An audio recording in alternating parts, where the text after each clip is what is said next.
Вчера президент России Владимир Путин провел рабочую встречу с главой республики Айсеном Николаевым. Обсуждалась социально-экономическая ситуация в регионе, а также проекты в сфере промышленности и информационных технологий. Кроме этого, Владимир Путин поддержал выдвижение Айсена Николаева на пост главы Якутии. Как вы оцениваете работу главы Республики Саха-Якутия Айсена Николаева? Положительно или отрицательно? Я, наверное, все-таки скорее положительно. Почему?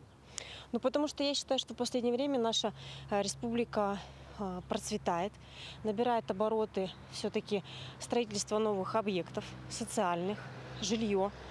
Я так понимаю, что люди, в принципе, сейчас тоже становятся очень довольными нынешней ситуацией. Поэтому мне кажется, что работа делается, и нужно продолжать в том же духе.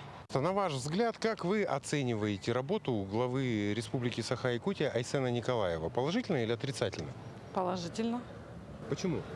У нас очень много строится объектов. Это переселение с аварийного жилья, очень много новых домов. Даже судить по городу Алдану. Также у нас идет благоустройство города. Например, в этом году, насколько мне известно, мы выиграли реконструкцию площади Ленина. В прошлом году у нас построился новый объект, это парк, где можно гулять с детьми, кататься на велосипедах.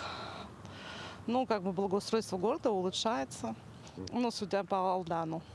А на ваш взгляд, что бы вам хотелось, в какую бы сторону в каком направлении должно работать правительство и глава республики в дальнейшем, на ваш взгляд?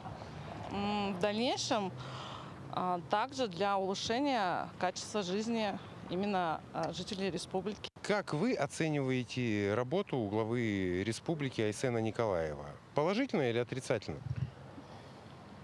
Скажем так, удовлетворительно. А почему? Некоторые вопросы есть, которые, конечно, положительные, но некоторые вопросы и отрицательные.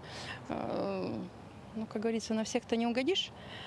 И поэтому сколько людей, столько и мнений. Я думаю, все-таки больше пусть будет положительное, в положительную сторону. Все-таки человек старается как-то для республики хоть что-то сделать.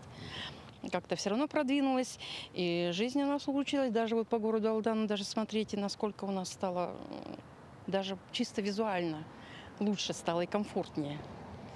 На ваш взгляд, в каких направлениях, здравоохранение, образование и так далее, можно было бы поправить?